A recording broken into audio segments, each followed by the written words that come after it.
Alright, so welcome to week 3 of my video log here on YouTube. We're going to talk about one thing. I was going to talk about two things. I was going to talk about both Tennyson's Idols of the King, but I was also going to talk about Christ figures. But my Christ figure part of the script got so long, it by itself is 2 pages, and that's probably about 5 to 6 minutes worth of stuff. So we're just going to talk about Christ figures, and the passing of Arthur stuff, I'll just hope that you remember from class. So for this one, Christ figures, easy way to remember it if you need is to look at this book, How to Read Literature Like a Professor, by Thomas C. Foster. I wonder if you could hear any of that. If you couldn't, How to Read Literature Like a Professor, Thomas C. Foster. Great book. It simplifies a lot of things that us English teachers talk about in class, on symbolism and all these other things, and it makes it easier to understand. So certainly worth reading. The chapter that talks about Christ figures in there is called Yes, She's a Christ Figure Too. Definitely worth reading if you don't think you get this. Now, massive spoiler alert. So if you are interested in not knowing the ending of, for instance, Harry Potter, The Matrix, the first Narnia movie, Gran Torino, or Lord of the Rings, I was going to talk about Old Man and the Sea, but we're cutting that. But if you're interested in knowing the endings of any of those, or not knowing the endings of any of those, don't continue watching this. That even makes sense. Don't continue watching this. I don't know what I said the first time. I'm going to ruin the ending of all those because I'm going to talk about how those movies and books all have Christ figures in them. So Christ figures are typically used for one of 2 themes. Now, there are other themes, but these are the main 2. Redemption or sacrifice. It's easier to explore those themes with you when you have someone that does those things. And Christ figures, that's the main thing they do. They sacrifice themselves in order to redeem some larger society. For instance, in Harry Potter faces up against the devil, who in this case is Voldemort. He's constantly referred to as the Chosen One, making him to a messiah type of figure. And in the very end, in the 7th book, 8th movie, he actually leaves Hogwarts, leaves his friends behind to go out and face the devil himself, to face Voldemort himself, who actually uses the Avada Kedavra spell on him, killing him, dropping him to the ground. But it turns out that it really didn't actually fully kill him. He resurrects in a sense. The Horcrux that was his scar, his lightning scar on his forehead, is destroyed by Voldemort's own magic.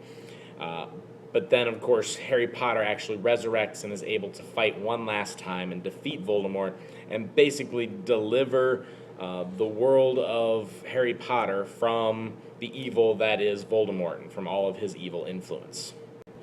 In The Matrix, Neo is also called the One, because he is also a messiah type of figure, in addition to many of the other traits. He also, at the end of the first movie, actually ends up opening a door to find an agent right there with a gun to his chest, who shoots him probably 7 or 8 times, basically unloading a full clip on him, killing him. They check him, he's dead. Trinity, who through her faith, because she did not believe that he was the one until this moment, but she believes he is the one because she loves him, because that's another part of the prophecy, says, you have to be the one because I have fallen in love with you. So when she says that, faith revives him and he resurrects, is able to defeat the agents and actually deliver them from the danger of the Squiddies, the Sentinels, that's what they're called. The Sentinels that were just about to kill them in real life outside of the Matrix by escaping the Matrix. Similarly, in the 3rd movie, he actually has to go to the Matrix, into the wilderness by himself,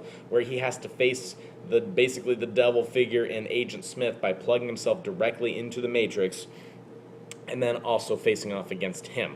When he is destroyed by Smith, it actually destroys Smith as well, but in that moment, we actually see him in this position with arms out. There's a wall here, otherwise I'd have my arm out completely. But we actually see him in that crucifix position as he is actually breathing his last breath before he dies. So he sacrifices himself, but at that point then the Matrix and the humans decide that they can coexist. We're going to rush the next 2. Aslan sacrifices himself and what pretty much is a Calvary Hill type of scene. He walks up with people taunting him on either side and is eventually sacrificed at the top with the Pevensey girls actually watching him die. He ultimately comes back to life and saves the day, helping to defeat the White Witch along with, of course, the Pevensey children, and that's how Aslan is a Christ figure. Old Man and the Sea I was going to talk about, but the script, again, is just too long, so I got to move on because I want to get to Gran Torino next, because Gran Torino is a great one. So Walt Kowalski, Gran Torino, probably my favorite one just because he's such an insufferable person to begin with. It's kind of ironic that he'd be a Christ figure. So it's so cool. We're going to come in close. because this one, it's almost like a secret because of how awesome it is. Walt Kowalski ultimately takes this kid Tao under his wing. He is caring for him. He basically watches out for him. Ironically, this is all after this Tao kid actually tries to steal his car to get into the gangs that Walt is eventually going to save his community from. After a series of run-ins with these gangs, most of which involve firearms or an implication of firearm violence on Walt's part, he actually realizes that that isn't going to solve the problem. These gang members are not intimidated by him, or at least not to the point that they're willing to just go away. And they're not going to leave this Tao kid alone, or Tao's family, or any of the other innocent, good people that are in this neighborhood. They run the neighborhood, and as long as they're around, Walt really can't, by himself, fight against them. So he actually realizes that's not true, though. There's one way that he can, and he actually he walks down to where the house is that all these gangbangers are in, goes right up to the lawn, reaches into his pocket as though he's going to pull out a gun, but instead, he just grabs a lighter. However, all the people in the house don't realize this is what he's grabbing. They all open fire on him, thinking he's about to pull a gun, in what is a very public execution of Walt Kowalski. All these gang members are pretty much dead to rights when it comes to being found guilty with the amount of evidence against them, considering this was right out in the open pretty much, and they are all arrested for his murder. So he sacrifices himself knowing that this is going to happen, because in his hand he has only a lighter when he falls to the ground, which once again falls to the ground in that arms outstretched position that we see on the crucifix.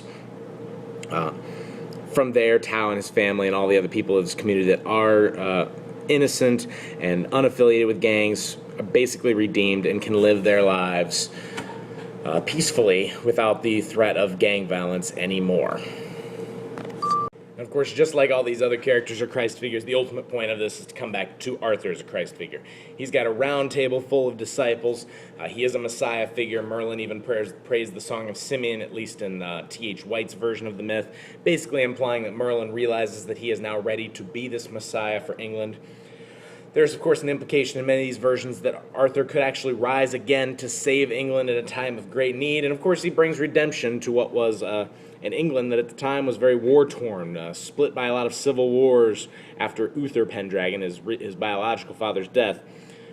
Basically, Arthur's rule delivers them from that, but also delivers them from the inequality that existed. Not to say that there wasn't inequality in Arthur's Camelot, because clearly the knights were still elevated. This is still a feudalistic system, but the whole might for right, protecting the less fortunate part of the code of chivalry that we talked about, definitely does tend to care more about the common people than, of course, someone like Uther Pendragon would. So Arthur also fulfills a lot of these. We also see references to things like myrrh in Passing of Arthur by Tennyson. So we see almost all these things come true for Arthur as well. So that's why we're talking about it. We will talk about other Christ figures as we move on. And as I said, at least in my 6th hour class, some of you have Christ figures in your movies, especially Gran Torino. In a few seconds, you will be going to your 5th hour class.